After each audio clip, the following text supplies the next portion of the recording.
Hi ನನ್ನ ಕುಟುಂಬದವರೇ, welcome back my YouTube channel Punya ಹೆಸರಾಶಿ. ಇವತ್ತಿನ ರೆಸಿಪಿ ಬೀಟ್ರೂಟ್ ಸಾಂಬಾರ್.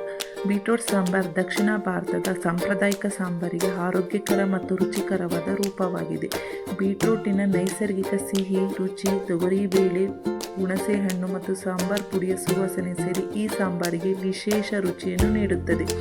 ಒಂದು ಕುಕ್ಕರಿನಲ್ಲಿ ತೊಗರಿಬೇಳೆ ಹಾಕಿ 2 ರಿಂದ 3 ಸಲ ವಾಶ್ ಮಾಡಿ ಹೆಚ್ಚಿದ ಬೀಟ್ರೂಟ್, ಟೊಮ್ಯಾಟೊ, ಕಾಯಿ ತುರಿ, ನೀರು ಎಲ್ಲವನ್ನು ಸೇರಿಸಿ ಕುಕ್ಕರ್ ಕ್ಯಾಪನ್ನು ಮುಚ್ಚಬೇಕು. ಸ್ಟವ್ ಆನ್ ಮಾಡಿ 2 ರಿಂದ 3 ವಿಸಲ್ ಬರೋವರೆಗೂ ಕೂಗಿಸಿ ಚೆನ್ನಾಗಿ ಪದಾರ್ಥವನ್ನು ಬೇಯಿಸಬೇಕು. ಒಂದು ಪಾತ್ರೆಯಲ್ಲಿ ಎಣ್ಣೆ, ಸಾಸಿವೆ, ಜೀರಿಗೆ, ಬೆಳ್ಳುಳ್ಳಿ ಎಸಳು ಎಲ್ಲವನ್ನು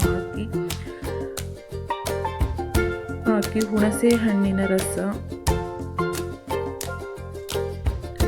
1 ಸ್ಪೂನ್ ಖಾರದ ಪುಡಿ, 2 ಸ್ಪೂನ್ ಸಂಬಾರದ ಪುಡಿ, ರುಚಿಗೆ ತಕ್ಕಷ್ಟು ಉಪ್ಪು, ಹುಣಸೆ ಹಣ್ಣಿನ ರಸವನ್ನು ಸೇರಿಸಿದರೆ ಬೀಟ್ರೂಟ್ ಸಾಂಬಾರ್ ರೆಡಿಯಾಗುತ್ತದೆ.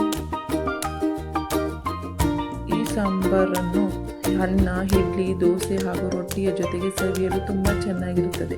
ಬೀಟ್ರೂಟಿನಲ್ಲಿ ಕಬ್ಬಿಣ, ನಾರಿನಾಂಶ, ಫೋಲೇಟ್ ಮತ್ತು ಹಲವು ಪೋಷಕಾಂಶಗಳಿರುವುದರಿಂದ ಇದು ಆರೋಗ್ಯಕ್ಕೆ ಉತ್ತಮ.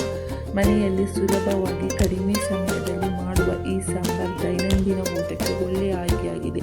ಈ ರೆಸಿಪಿಯನ್ನು ಒಮ್ಮೆ ಮಾಡಿ ನೋಡಿ.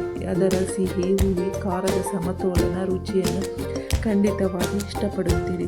ಯಾರು ನನ್ನ ಚಾನಲನ್ನು ಸಬ್ಸ್ಕ್ರೈಬ್ ಮಾಡಿಲ್ಲ, ಸಬ್ಸ್ಕ್ರೈಬ್ ಮಾಡಿಕೊಂಡು ಬೆಲ್ ಬಟನನ್ನು ಆನ್ ಮಾಡಿ.